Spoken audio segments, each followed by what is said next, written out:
we welcome Pravrajika Krishnaprana, our beloved guest, annual guest, I would say, except that she broke the tradition last year. Um, she's from the Santa Barbara convent under the Hollywood Ashrama. She joined in 1972. She ran the order under Swami Prabhavananda. And because she is named Krishnaprana, she apparently exudes the eternal love for Krishna towards every being. So here she is. Thank you.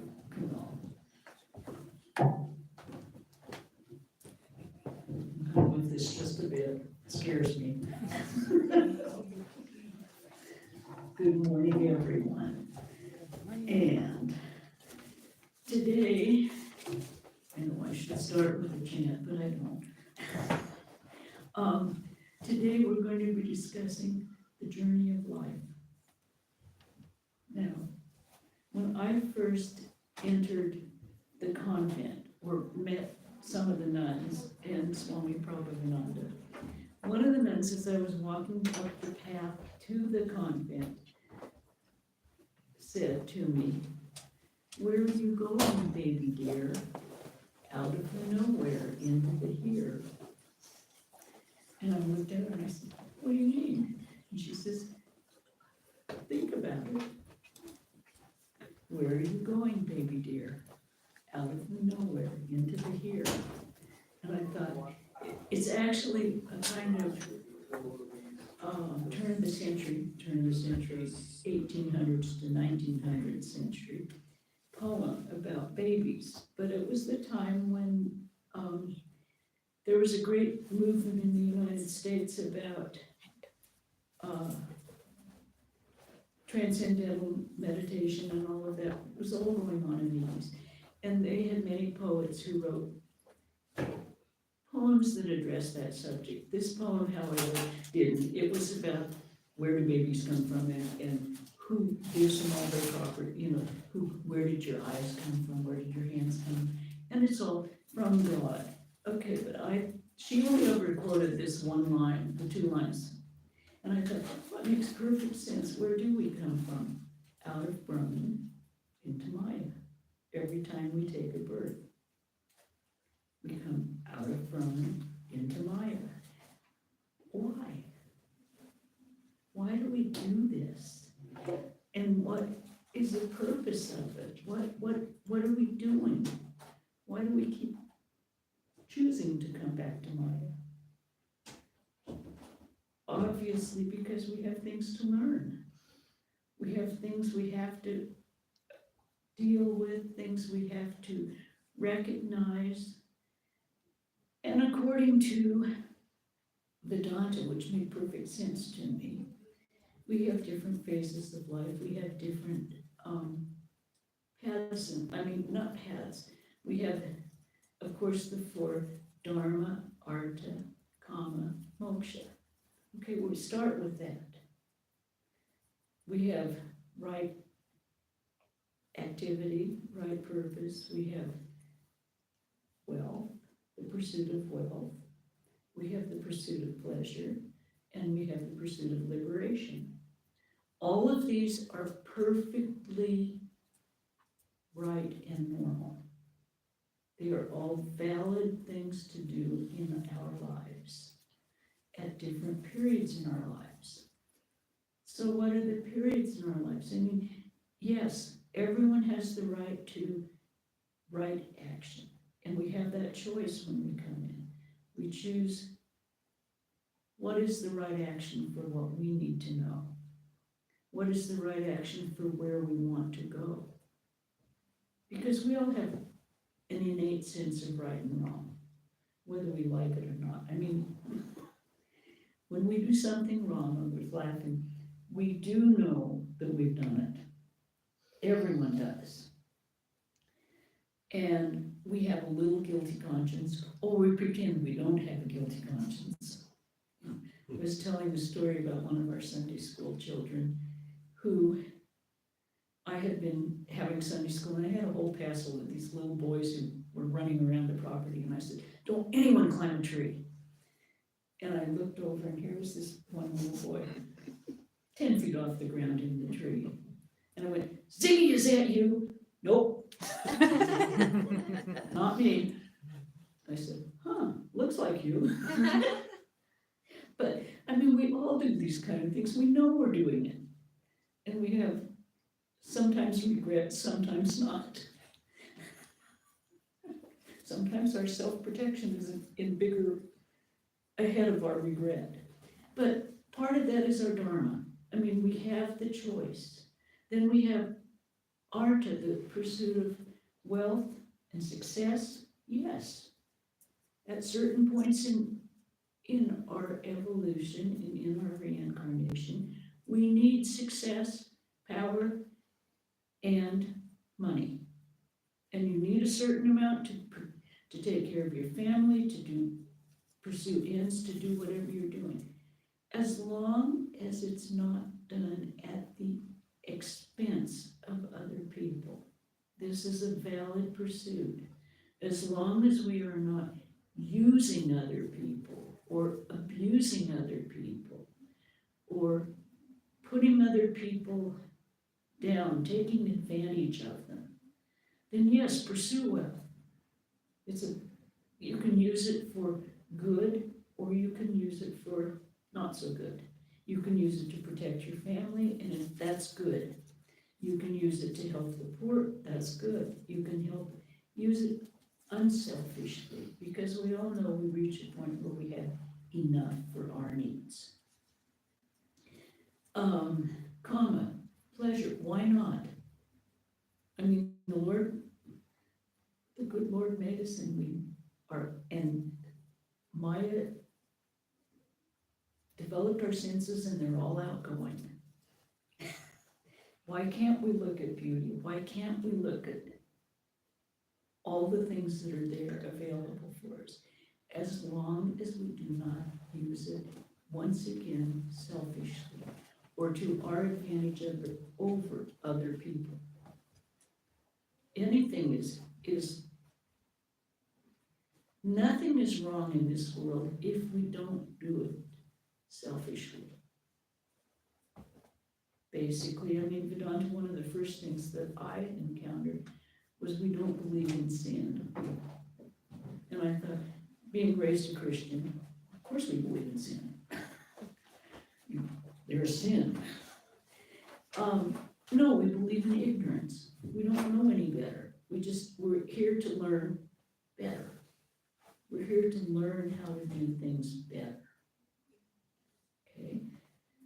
Then we have the stages of life. And moksha, yes, that's what we're all after in the ultimate sense. We all want peace. We want contentment. We want, as Jesus said, that peace that passeth understanding, something we have no concept of. We can feel it momentarily once in a while. But when you feel it and you know everything in your being is content and peaceful, there's no desires left. No desire whatsoever. I mean, nothing to impel us to work, nothing to impel us for action. Completely at peace. I think we've all experienced a tiny drop of that. A very tiny drop. Every once in a while, you'll think, everything's okay. There's nothing I need to do. But now if we could feel that all the time, still we will act, but not to feel that we have to do it, that we have to do it, or that we're doing it. To have the feeling, yes, I'm in a body, I have to go through these actions, but it's not really me. I don't have any desire for any result of anything I'm doing. I have no desire. And periodically, we have the feeling when you work very, very hard and everything turns out well, and someone says, aren't you just exhausted? And you look at yourself and you say, no, I really don't know how that happened. I don't feel like I did anything. And that's when we feel that grace of God where I say, Mother takes over and does it for us and just uses us to go through the motions on this plane. Because we really don't have any feeling like we've done it. You know, you can't say, well, I did this and I did that, because it seemed to happen on its own. And I know that after a while, at some point, everyone experiences a touch of that. How did you do that? I don't know. It just worked. You know, but we have to learn to recognize those little glimpses of grace, to appreciate them and to know that we're on the right path. Then you have the, pleasure to, yes, take your family to Disneyland. It doesn't hurt anyone. Or not. Take your family out. Do things for your family. Enjoy life. We're not here to suffer. We're not here to bemoan our situation. We're here to realize God. That should not be dismal. It shouldn't be a chore. We should be doing it out of our happiness and our willingness to do it. Swamiji, I had a quote. He said,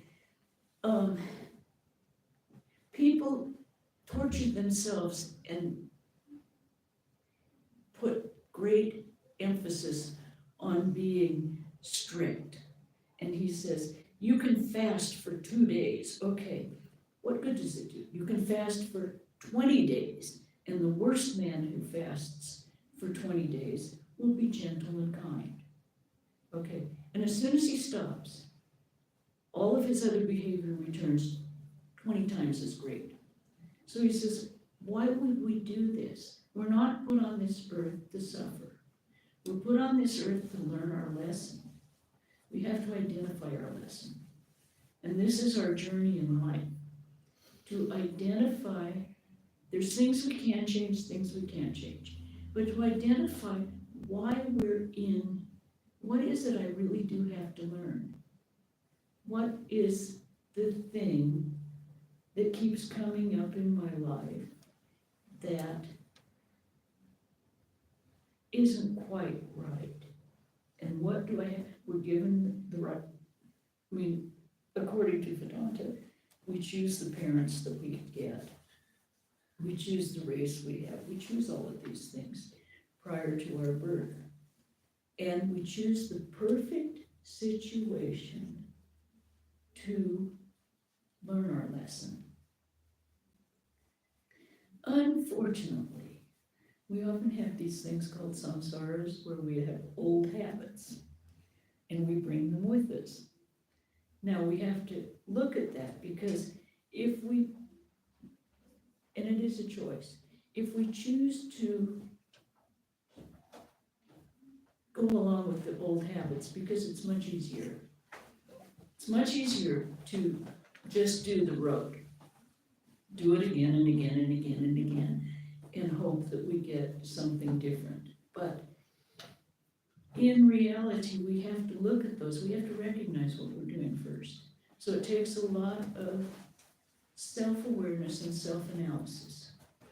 Anything that goes wrong in our lives, I have learned, you have to look at what was my part in it. What was I doing that made this happen? What did I contribute to this argument? What do I contribute to the thing that's not right in my life? Because we all contribute to it. None of us are, we're not angels. We don't do everything just perfectly and it's all them. They're not doing things to us. We are in charge of our own life and our own reactions and our own own choices. But in order to do it with any kind of rationality or any kind of purpose, we first have to recognize our behavior. And it has to be that kind of recognition of what am I doing? Which is why that little poem, "Where are you going, baby dear?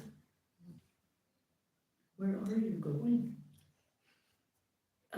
Meant so much to me.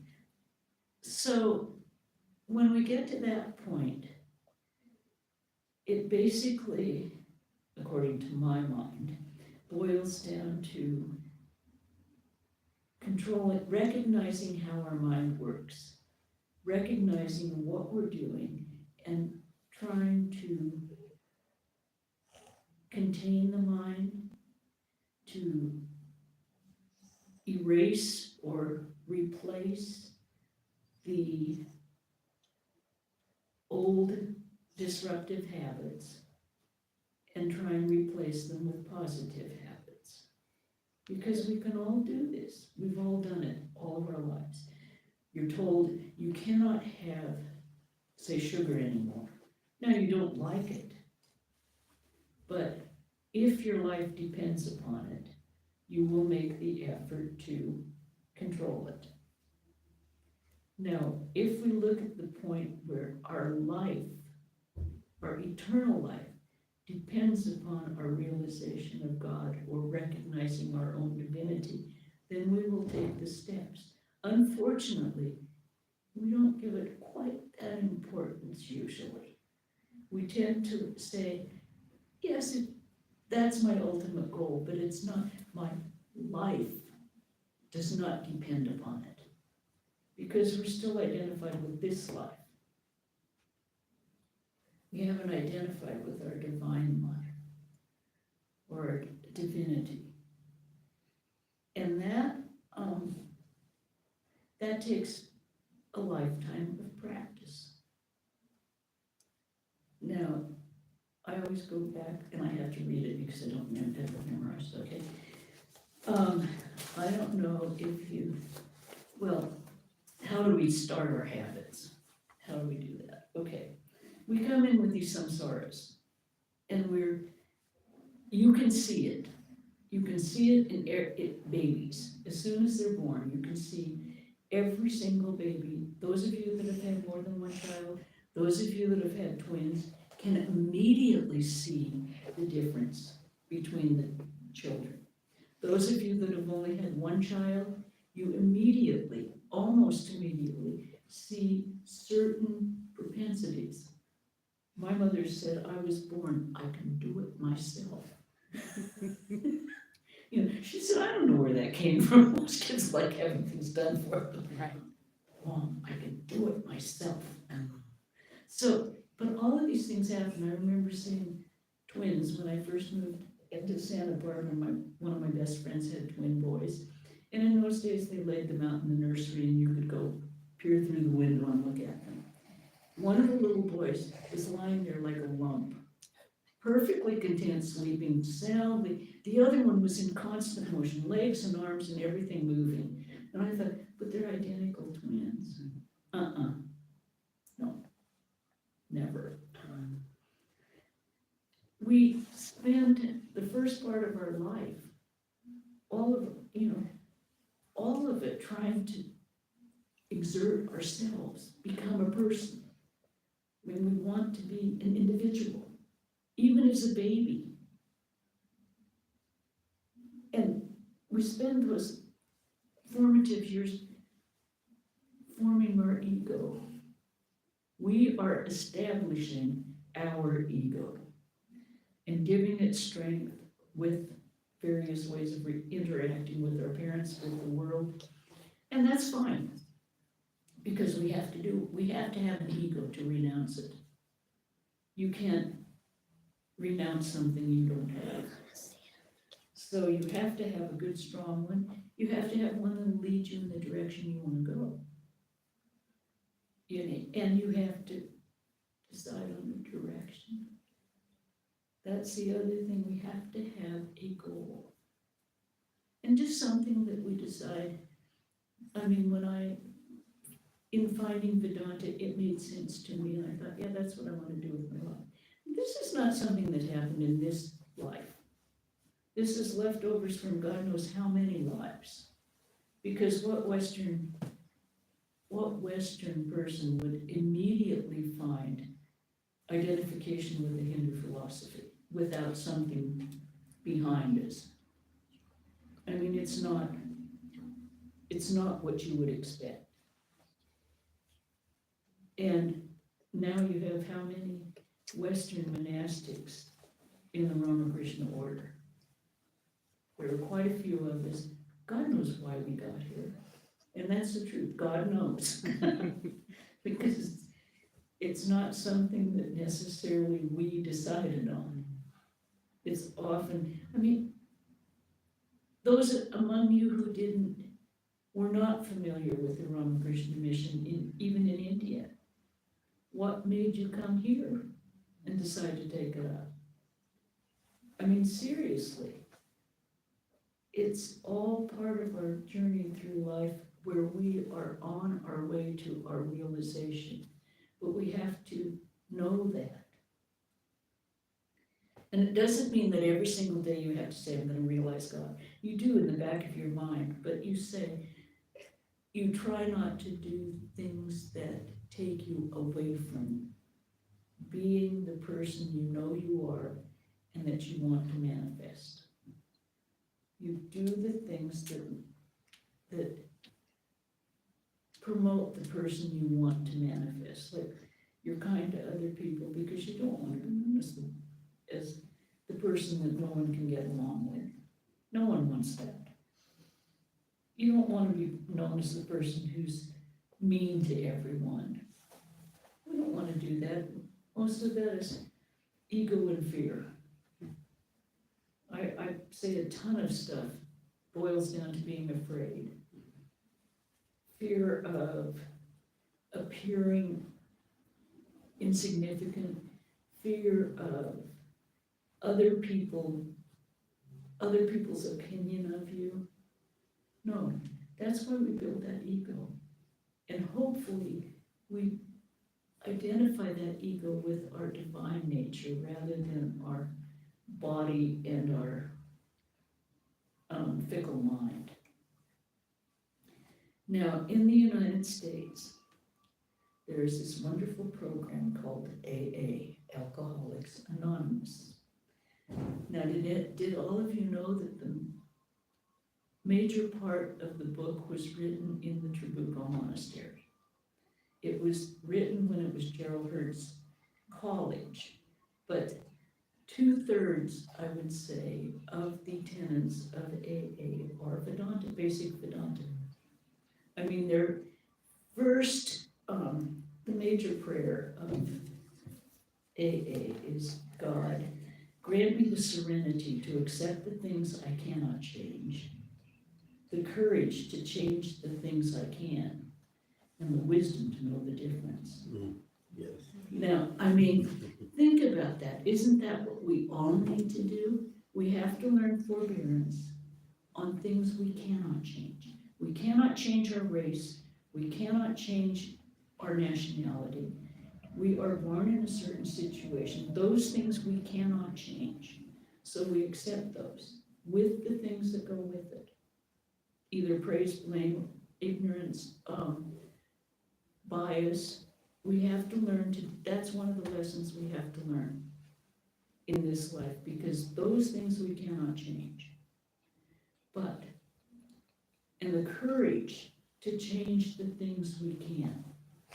What can we change? We can change our jobs if they are abusive to us, it's a bad working situation. As long as we really evaluate that we're not contributing to the negativity in the job situation.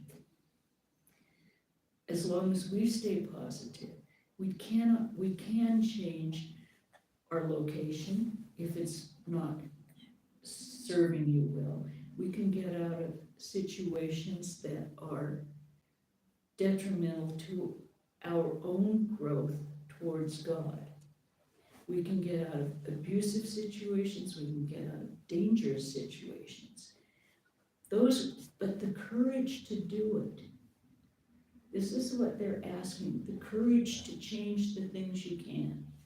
Because so often, what we do is we make a feeble attempt at something, and we fail because we haven't developed the strength to really do it. It's like, I was just watching 1-year-olds crawling across the floor, and I'm looking at that and I think, yeah, they're building the strength. I'm watching them try and pull themselves up and their little legs are like jello. And I think, you know, yeah, we have to do the same thing with ourselves. We have to learn to roll over, how to crawl, how to pull ourselves up before we can walk. And that's with everything we do in life. We have to learn, we have to build a strong basis. And that strong basis is developing a habit of looking at our divinity rather than our negativity. Because oftentimes what we do, this was one I did all the time, I'm gonna start an exercise regime, I'm gonna walk 5 miles a day. Well, you know how long that lasts. 2 days, and then you go, I can't do it. And you quit, because you haven't built up to it. You have to take things slowly and build up to them if you're going to make a major change. You can't just rush in, and it's not gonna change overnight. So, this is what, where we learn the wisdom to know the difference of what we can change and what we can't change.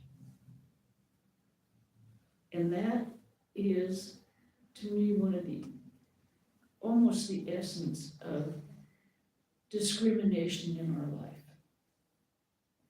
What do I have to, what can I not change?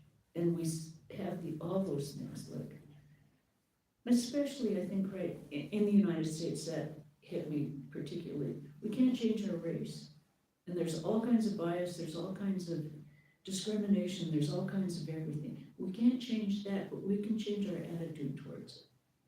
We can change our attitude towards, if the bias is towards us, accepting that, but not accepting it like a rug that people can walk over.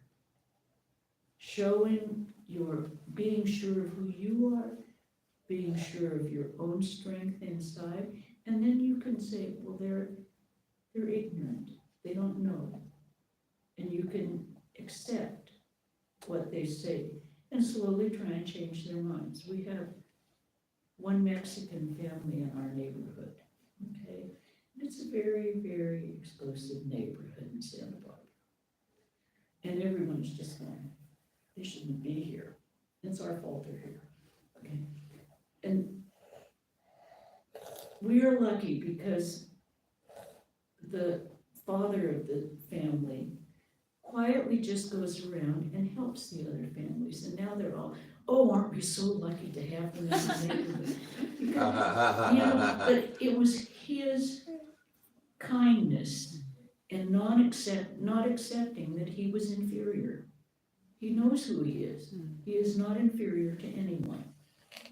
And so slowly, I mean, at one point they were calling the police for child abuse because his daughter was a screamer.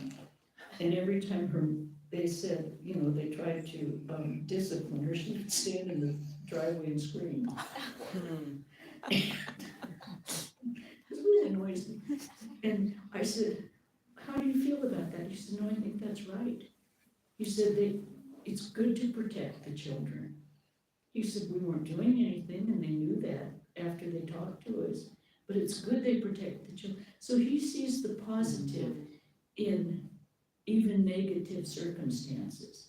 And that's something that it's helped me realize there's always a positive, no matter how negative a situation seems. And to start focusing on that changes the situation and changes other people's reactions, changes their feelings about you. It's very interesting. It doesn't happen immediately. It may happen, it may take 10, 15 years, but it does happen. If you are true to your own self, true to yourself, do what you know is right. And that's how Holy Mother, a beautiful example. Beautiful example. When I'm terrible on details, okay. They were having a huge festivity for Krishna or someone across the river, and Holy Mother wanted to go. She wanted to go. And Hridoy said she wants to go. And Ramakrishna said, if she wants, she can do what she wants. Well, she chose not to go because she knew that that would create gossip. It would create erroneous conclusions about Ramakrishna and her relationship. And so she did what she knew was right, and he knew she would do it. This is the kind of inner strength that we all have to develop. Even if it seems like we're missing out on something. Is that something more important than your own self-image? Is that missing out on an activity more important than what you know you should do? And I'm not, sure, you have to make up your mind. And sure, we'll choose the party sometimes. We're people. We'll do it. We'll make our mistakes. But hopefully if we make them a couple times, then we'll learn from that mistake. It's not anything we have to be ashamed of or beat ourselves up over. It's, did I have to do it again? Next time.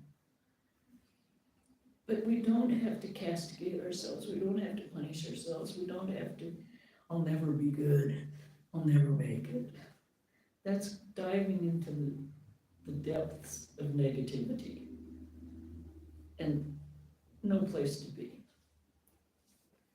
So I was telling everyone, how do we change these habits? Okay? Well, there's a whole book on it, which I just read, called Atomic Habits. Now, it doesn't say anything different than Brahmananda says, or Vivekananda says, or Ramakrishna says, but it's a much more scientific approach. This man has delineated everything. There are 4 or 5 ways to establish new habits. There's 2 or 3 ways to get rid of bad habits, and it's fascinating. Okay, one of the ways to develop new habits, establish new habits, is to hook them to bad habits. Sounds counterproductive, doesn't it?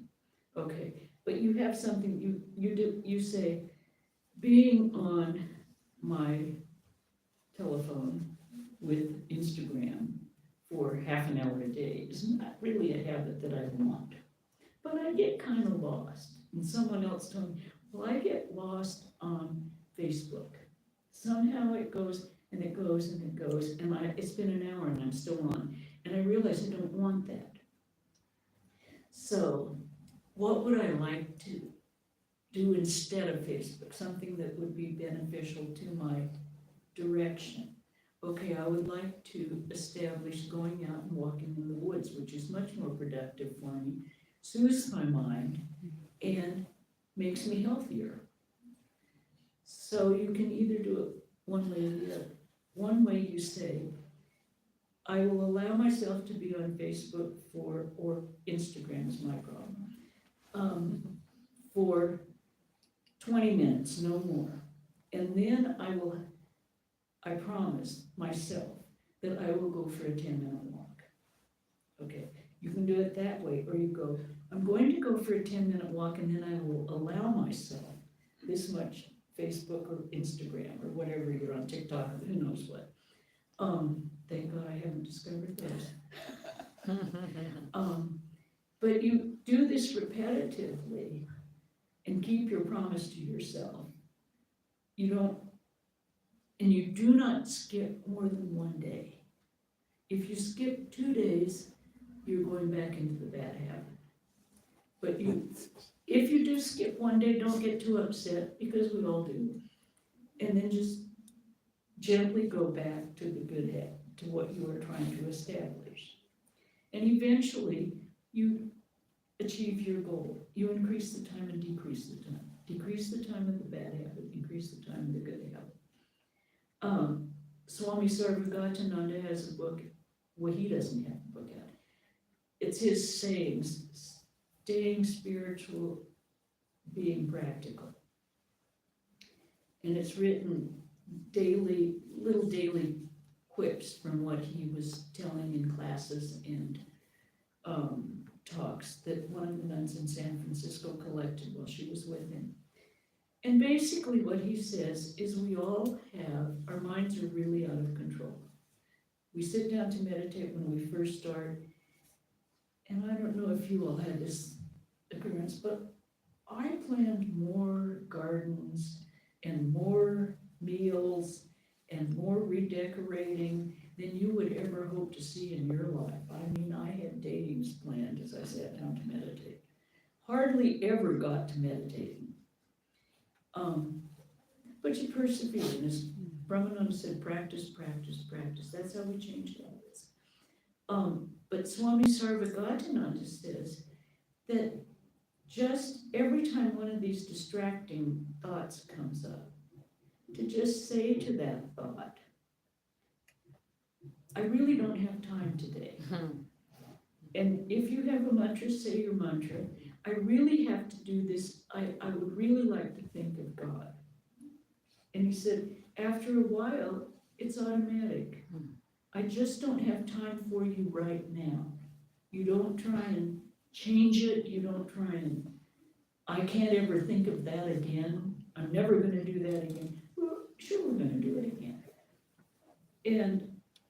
But if we gently remind it, I don't want to do that. Now, another way that the Swamis have all said is when your mind starts racing around, just watch it. Pull back a little and watch it and see where it's going. And like a pet or a child, they get tired of you watching. And they kind of calm down. Both work. Either kind of thing. You know, if you can pull yourself away from the thoughts, think of the extraneous, unwanted thoughts as a train that's going by, a bus that's going by, full of these things. You don't have to get on it. You don't have to get on and follow it. That's your choice. And it takes a long time to make that choice, to get the distance to be able to make the choice. It doesn't happen the first time you try it. It just doesn't. And it's not easy. Someone asked the Dalai Lama, tell me the easy way for realization. He says, no easy, no quick. It's just plain hard work. And you have to do it, as I say, every day, not just on Sunday, or not just the day I come to the center. Every day, even when you're at home. You have to remember these, try and remember them. Try and establish that kind of situation. And as I say, it's not easy. It's not easy for anyone. It's not easy in the convent. Someone was saying, you don't have to deal with these things. Yeah, we do. I mean, we're repair people, we're construction managers, we're everything. Because who's going to do it if we don't? Who's going to take care of Ramakrishna's place? We all have to do our part, and that's just it. And as long as we can establish the thing, we're not doing it for ourselves, then it's no longer hard work. We're doing it for someone we love. And that makes it not hard work at all. We're doing it for Holy Mother and Ramakrishna, and we love them. And we want the best for them. Because anything we can attach to love becomes a pleasure rather than work and a duty. So that's hopefully how we make our journey through life. But I mean, when you think about it, and where are we going? I'd like to end, I think the other end of that poem is, where are you going? Out of the here into the nowhere again, because Brahman we cannot define. What can we say it is? What can we say where it is? What can we say about it? Nothing. Because as soon as we try and put words to it, it's not it. And the here is very real, exceptionally real. But yeah, I remind myself of that quite often. I have these little things I remind myself of. You know, like when we're having problems, I remind myself of Abraham Lincoln. Everything works out in the end. If it hasn't worked out, it's not the end. And he was in the worst part of so far the United States history, when it was the Civil War. Were we going to have a country or not? These people who have done this kind of,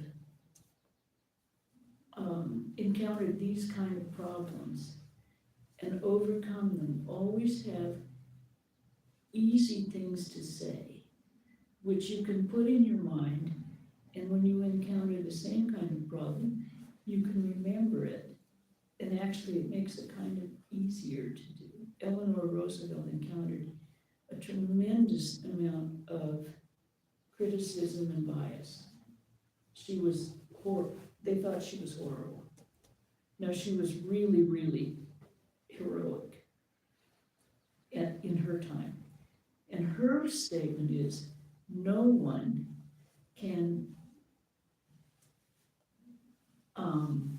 chip at your self-confidence unless you give them permission. No one can do it. That is you give them permission, you buy into what they're saying. But if you don't buy into it, it doesn't exist. Buddha said the same thing. If someone comes offering you a gift and you don't take it, where does it stay? With the one who's giving it. It doesn't, what other people think of me is not my business. What other people say about me is not my business. My business is to know who I am. And when I know that, then it really doesn't matter what they say. I mean, it's their problem, it's not mine. That's a hard one to learn when we're confronted with all of the television, social media, all saying, God knows what. I mean, in my day it was, you had to be 6 feet tall and thin. Because that was the ideal. And if you weren't, you were less than. Well, try it at 5 feet tall and a little round. You were less than. No, I mean, you were just you. That kind of thing hopefully has stopped. I don't know. I don't know if that's stopped or it hasn't stopped. Okay. Don't pay any attention to it. You're perfect just the way you are. Okay. We all are. We're just, seriously. That stuff doesn't matter at all. And don't even pay attention to what, or smarter than you. We have a man who still tells me he's smarter than I am. He can't talk philosophy with me because his brain is much bigger. It's the And I go, arrogance. it really is. I know it is. It's just the arrogance. Well, it's fine. No, it isn't. You know what it is? What? It's a total lack of self-confidence and fear. It comes out of that. Almost everyone's criticism of another person comes out of their own weakness. Weakness, fear, and that kind of thing. Because they don't know who they are. They're trying to find out who they are, like fanatics in every field. They're afraid if they don't get everyone to agree with them, that they're not right. There's something missing. I mean, why does everyone have to think the same? It would be the most boring world in existence if we were all the same. Just, look what Swamiji put up with. You have to be secure in here and know who you are and know what your value is. And everyone is here and valuable. Every single one of us. We're all valuable in different areas or different ways, but our own value is our own. And we all have different strengths and weaknesses. We're not all going to be good at everything. And we don't have to be. Find your strength and do it. But I'm sorry to hear that that's still going on. Although I kind of think I knew that. We have kind of think I knew that.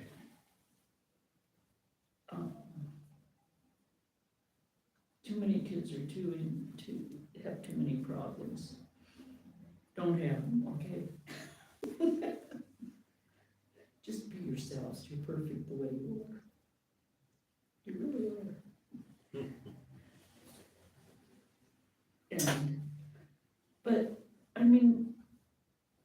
I love what anyone else thinks about me is their business, not mine. It's not my business what other people think about me. If I'm doing what I know is right, or I feel is right at the time, that too can have some alteration as you go through life. You do what's right for the situation that you're in, and sometimes that situation changes, or our perspective on that situation changes. Once again, we have to just know that what I did at the time was right for the time. It's just a lot of hard work to build up, to recognize our divinity. A lot of hard work, because Maya is so powerful. And it's the Divine Mother. She wants the play to go on. It's fun. It's a game. It's like, I don't know, a soccer game or something, and everyone has their part in it, and they're all doing their thing.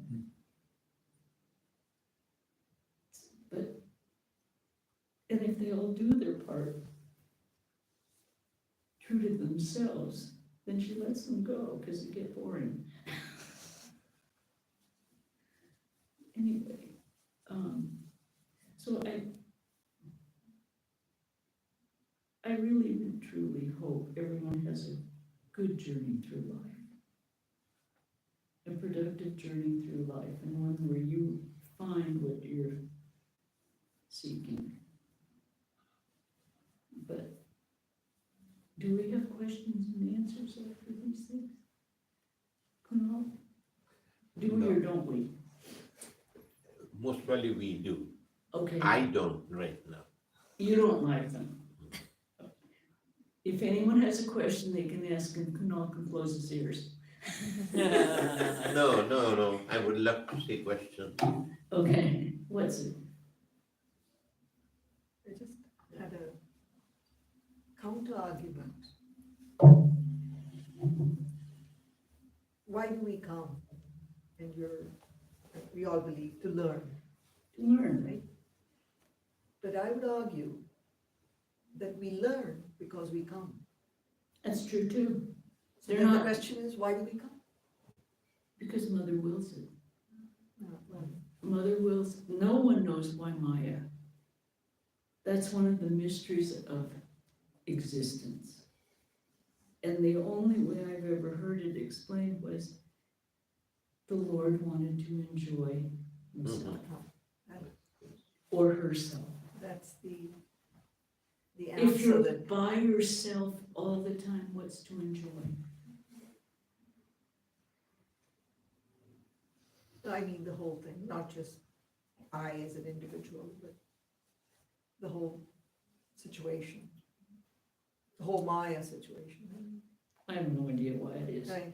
But The why whole not? thing, it seems so, you come, you learn, you don't learn enough, you come back again, and Until you learn and then you're out. and then you're out, and then you come again, maybe you have a desire, it just seems so pointless. What if you never came? Does it mean that, God doesn't exist? I don't know. No, yeah, I it's have just no one of those idea. things that I've never been satisfied with any answer. Very deep down, you know, I mean, Okay. I go along, but, No, I understand. Yeah, I understand what because you're every time, I understand what you're saying. I seriously don't know. I guess most I of us- think there's a point, I know Swami Prabhupada, I said, well, how do you know? And he said, there's a certain point when you have to make that leap of faith. You have to make a leap of faith, and real faith, that what other people have experienced and tell us is true until we experience it ourselves. Without that leap of faith, there will always be doubt. And even with it, unless you can make it completely, there will be doubt until you have the experience. And there's nothing wrong with that. It's just how certain minds have developed and the point the point of evolution that the mind is in. But I said, but if you make a leap of faith that has no rationale, I used to argue with him sometimes. And he would just, well, quite frankly, he would say, agree with me and go, yes, yes, yes. Go, just keep doing what I told you to do. Well, that's my approach, is that I don't know why I'm here, but I'm just gonna keep doing, Just keep, believing in it and just doing it, even if it's blindly. You just do the right thing, follow all the and follow the guru's instructions, That's it. and it bears fruit. Why, I still don't know, but I keep doing it. That's the best thing to do, because that will bear fruit and you will know why. You just, it doesn't manifest immediately, but you keep doing, and suddenly, okay, it makes sense. I know why I'm doing this. And I can guarantee that. You Just will, another, I just wanted to see what your approach or what your thought is on, we are taught not to expect any fruit or expectation out of the work you do. Is goal the same as desire? Like, for example, I have certain goals I'm working towards. Would you call that a fruit of my work, or would that be a desire? I think they are my goals. Because without that, I just feel there's no purpose. And Understand that. oftentimes it confuses me. Oh, am I desirous of something, or is it not something I should be having? But that's what keeps me going, that end point. And it's not necessarily a selfish end point. No, I'm just thinking, no, I would probably say a goal is something you may want to accomplish. Now, it may not be a selfish accomplishment, it may be to,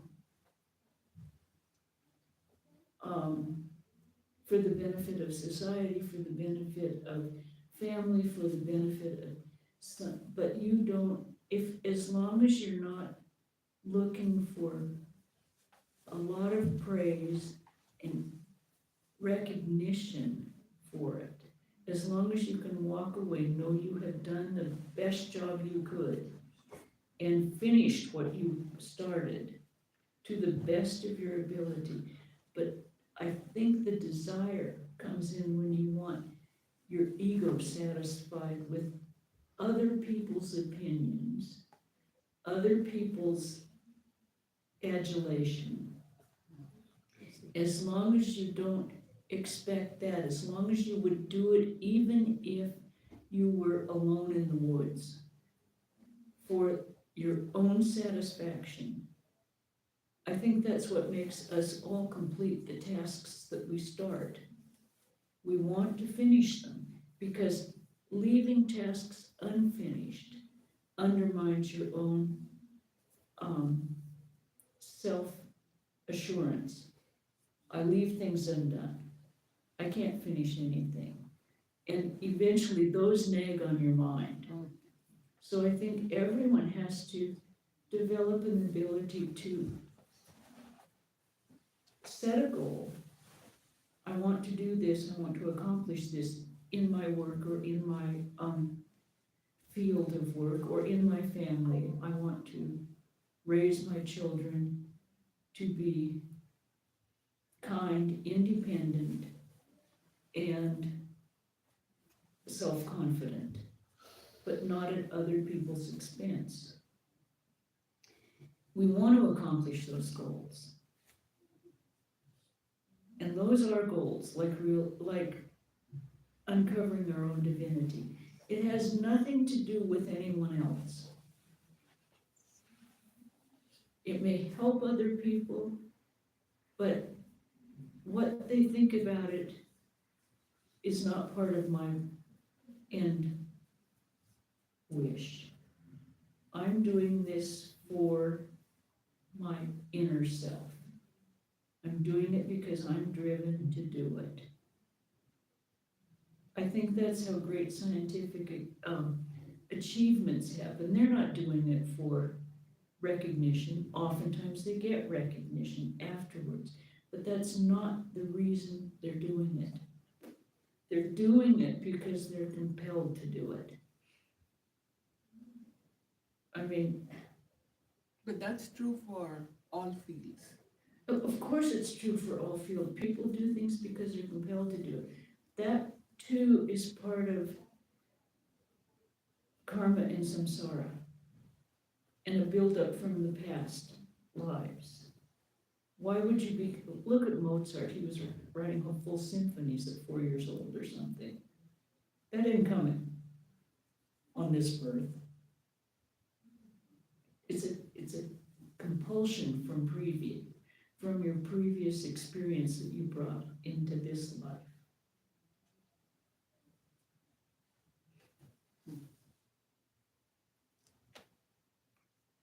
And Mataji, what you said that you have to first take the leap of faith and continue doing it. But once we start doing it, we might find, as you said in the beginning, some moments of peace, some moments of, and if we hold on to that and try to analyze why, and sometimes you get more faith. You see the process working. Yes. So you have to be self-aware. You have to recognize what you have to recognize all those little moments of grace. Yeah. Because those little moments are God's grace. You will, I noticed that when, speaking from a Western example, when most of us have had this experience, when we take a meditation and having known nothing about it and never encountered people before who were doing it, you get a lot of little graces that come along. You get minor little experiences that go, oh, it really works.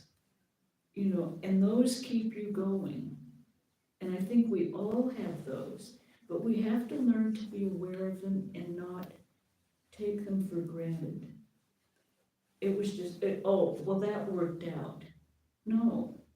I mean, you look at things like, I used to waste them on parking places. If the parking place showed up right where I wanted, well, that's God's grace. That was a waste of my fooling myself, but it helped me develop the habit to be aware of every time things worked out, to look and think, that wasn't me doing that. That was something else at work. And I'm sure none of you have. I mean, there were so many times I should have been dead when I was foolish. And no, I had more to do here. And those are God's grace. I mean, you see these people who are in terrible car accidents, and they come out with, you know, scrapes and bruises. They should be dead from the way the cars are smashed. But no, those to me also are God's grace. You haven't finished what you need to do here. And you see another person, it's like the story in the gospel, the two men who were,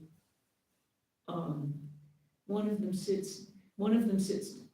does this elaborate worship. He gathers all of the accoutrements that he needs for it, and nothing happens. This other man comes upon this scene, and he sits down and doesn't know much about it, and the Lord, Divine Mother, appears to him and takes her. And he said, why? And he said, I didn't do anything, I didn't know anything. And she says, you don't know what you did before. We really are, we just keep at what we know is our goal. Like you said, I don't know why I'm here, but I keep doing it. That you really do know why you're here. I'm gonna say that. Otherwise you wouldn't be here. You may have doubts about it. The doubts may still be there, and they will be. But basically you know why you're here. You have faith in something. We all do, or we wouldn't do it. Mm-hmm. I just wanted to share an observation, which is a nice tie-in to overcoming the ego, and a phrase you brought up. It doesn't matter what people think about me or what they say about me, or your opinion of me is none of my business, yada, yada. Some mantras I find very helpful, and one is very entertaining, is it doesn't matter what they say as long as they say something. And okay, so it puts the gossip in its place. And another one is, and I just forgot it, but it was, I waited so long to talk, that was the problem. But I do wanted, that all the time too. hopefully, and then I will share it. That one flew off. It flew off, it's okay. But I wouldn't have brought it up at all if you hadn't brought up what you said. And when I doubt, it has to do with my relationship with my own ego. So I find caring less about performing or what other people think helps me have those aha moments where I know that I'm connecting. Yeah. Yeah. And we all, as long as we can all reach the point where we recognize ourselves and what our moments are, Mm-hmm. because they're different for every single person. I mean, that's why we talk and give, that's why there's so many examples in the gospel. That's why when you read Holy Mother's life, you see 100 examples, 200 examples for the same thing, because maybe you'll relate to one of them. We all have to find the thing we relate to. We had a fellow who was in Vedanta since 1969, and whenever book, The Power of the Presence of Now came out, which was in the 2000s, I think, or maybe the 1990s. He came up to me and he said, I found the most wonderful book. It really, really explains everything. And I kind of looked down and I thought, well, what have you been doing here for the last 30 years? But I didn't say it. And I went, I'm so glad you did it. I'm so glad you found this. And so then Eckhart Tolle also has a house in Santa Barbara. So he comes into the books, and he really is, I would say, a serious practitioner who has had experience. If not, he's the real thing. And so I looked through perused The Power of Now. And I went, it's Patanjali in different words. But we all have to find the words that speak to us. Because if you can't find the words that hit your heart, then you'll always have that kind of, For me, I think it was the Eternal Companion. I think that's the one, well, as far as the book went. I just saw Swami Prabhupada and I knew, okay, that's where I am. I'm gonna go there.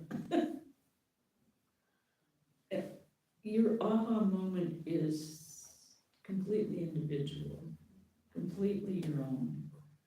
And it happens. Actually, it's some of what I think, well, some of us come to Vedanta rationally, I guess. With me, it was total emotion, but everyone has their own way of dealing with things. The rational acceptance came later. Part of it was, no. When I said, well, what do you believe in Vedanta? And he said, well, that God is one and we're all worshiping the same God. And I thought, well, I've always believed that. So it kind of said what I've always thought that. It verifies something inside yourself, or but there is that, he said it, we all have to make that leap of faith at one point, where you accept what people of realization tell you, where you accept what Ramakrishna tells you. You may test it, and like Swamiji said, you have to test it all the time to your own satisfaction. If it does not ring true, then find what rings true to you. But as many times as I have read the gospel, it makes sense to me. And what he says does ring true. I may not have the experience, but I can't refute them.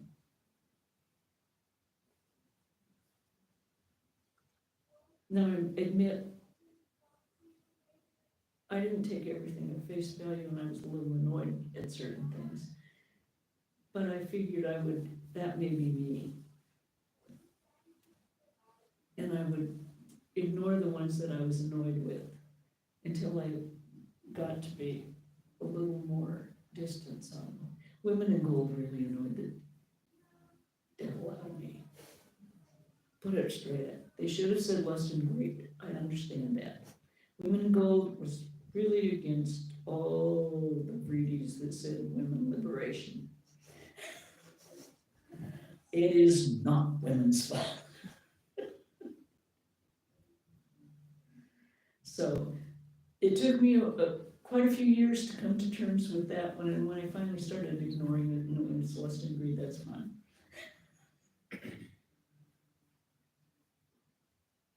So I didn't, any other questions? You don't want to know about all my shortcomings. Mataji, this is not an answer. I'm just referring because of our first question Yeah. about why are we here, and then the Upanishadic answer is, which you said that he, she, or he was bored Yeah. and wanted to have pleasure, and so we are created. It's in the Upanishads. Yeah, And Swami Swananda used to say that.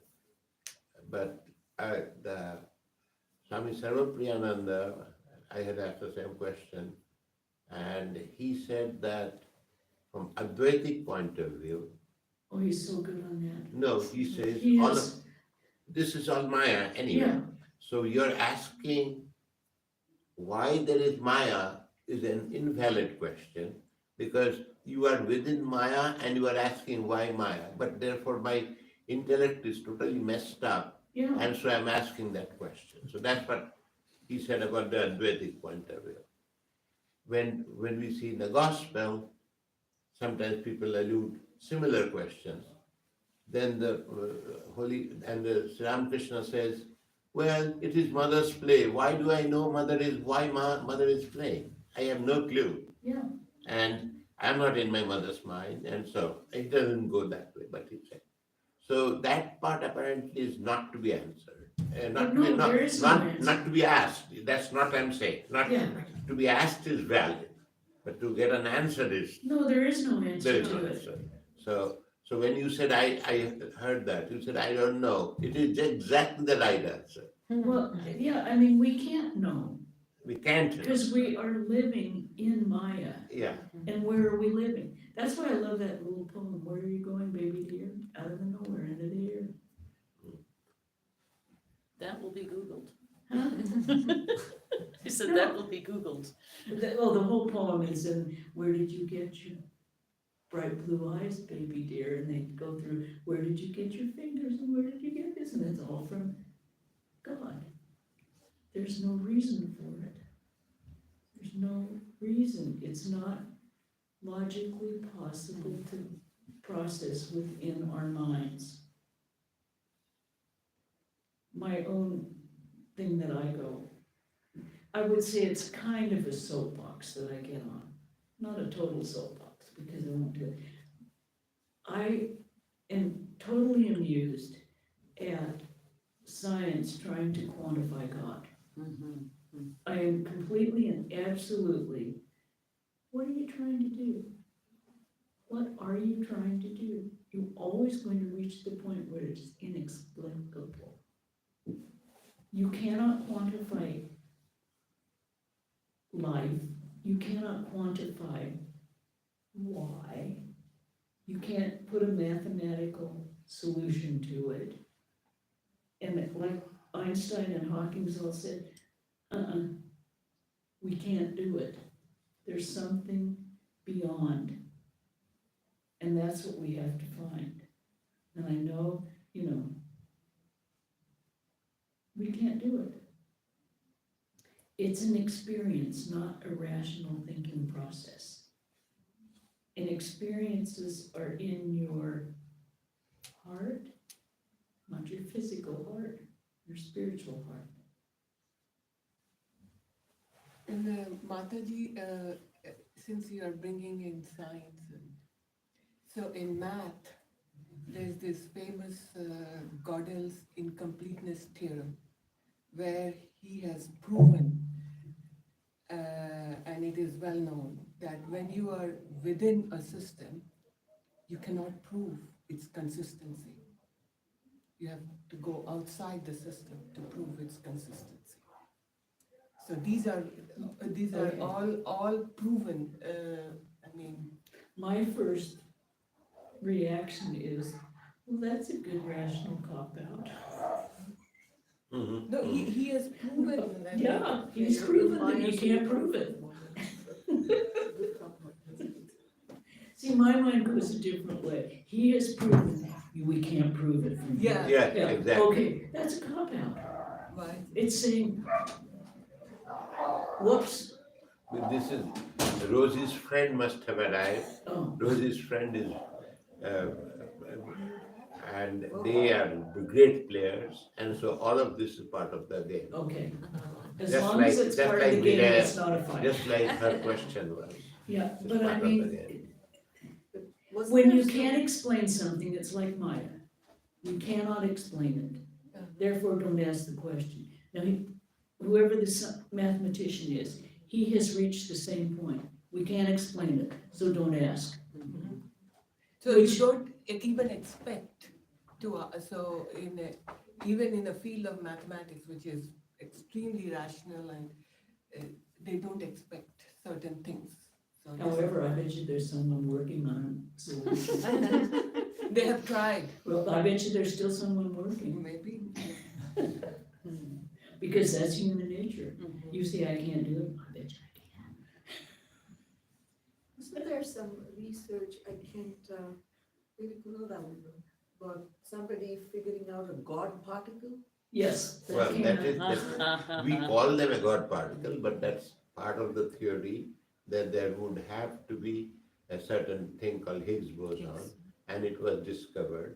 We call it God particle out of half love, half Ignorance.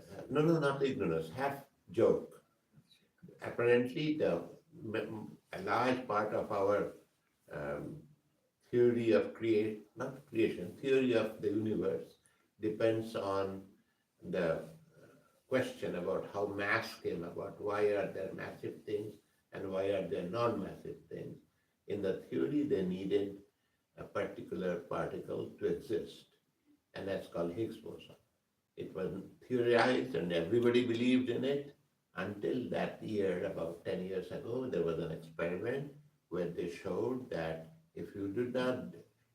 this is the only way to explain that it was because of that, therefore it exists. Without existence, it was consistent, but it was just a theory, but it was proven. And Mataji, in the same aspect, and I don't want to go into another long discussion on this, but apparently many people in physics believes that the physicist's role is not to ask the question why. It is to ask the question how. So why has definitely no answer in many cases.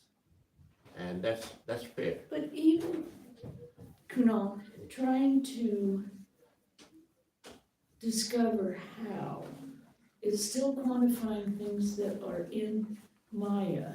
Yes, And and it's- that's all physics can do. Physics Yeah. deals in what we call Maya, Mm-hmm. the universe. If it is there, it If is it's- Maya, if but we it- will still want to know, 14 billion years, what happened really? And I so on. think you can find that. Yeah. I think you can keep going back, Yeah. and find how these things Came about. develop. But you can't find the reason, No, the starting point. No, never, You never. can't ever find the starting point. Yes, and Which is why I say, they're trying to quantify something that is impossible. to it's quantify. impossible, and they do not do so. For No. example, we say we're 14 billion, I'm just saying, 14 billion years, there was this Big Bang, or Yeah. space started to expand. And then people say, what happened before that, and why did it happen then? The answer to that apparently is there was no time before that. So the question about when does not exist. True. Why was there no time? Because time exists only if there are two events, Yes. space-time events. And the difference between them, or the gap between them, involves time and space. If there was no event happening, time does not exist. So that was the explanation we say. Yeah. But the stupid man in me, a stupid human in me would say, but when you say started, You've already said something about Well, an before. event, yeah, because you've established yeah, what there was, has to be, what was there there before? has to Yeah. be two. Why 14 billion Things, years yeah. ago? Why not 283 billion years ago? Anyway, so that is unanswerable, and that's okay. But, yeah, and I'm Yeah. always slightly amused at how seriously we take our scientific experiments. Well, those are, Slightly. no, I those are, think they're wonderful, I think they've made wonderful progress in so many areas, and I think it's really beneficial to humanity. But the ultimate question is not going to be answered by science. So, what time is it? It's 9:29, 9:49. by California time. Yes.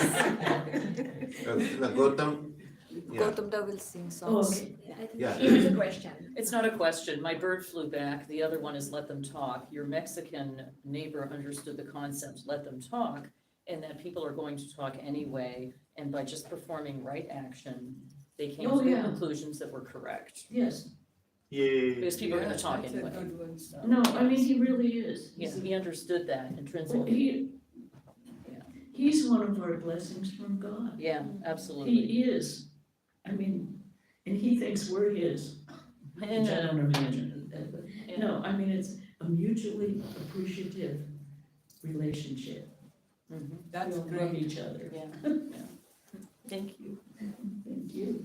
Okay, so should we go, is it No, time no. to go down? The song, oh, you didn't hear that. Okay, Gautamda will sing songs. Oh, I didn't hear that. No, I'd love to hear some songs. Please come, I don't really have to. but I'd love No, to. who is asking you that you have to? You don't have a choice in this matter. But can we turn this off? Yeah. Thank you, Ron.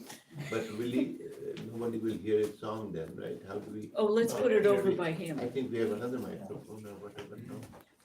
No, I'd love to hear you sing some. Yes. I missed that. No, he will keep it downstairs and also others. Yeah. Gee, do you notice the age of the people who are helping with This Zoom? technical No, stuff? Oh, YouTube. Yes, Is the X gonna be? give it more towards his mouth. Yeah, And- stop. yeah.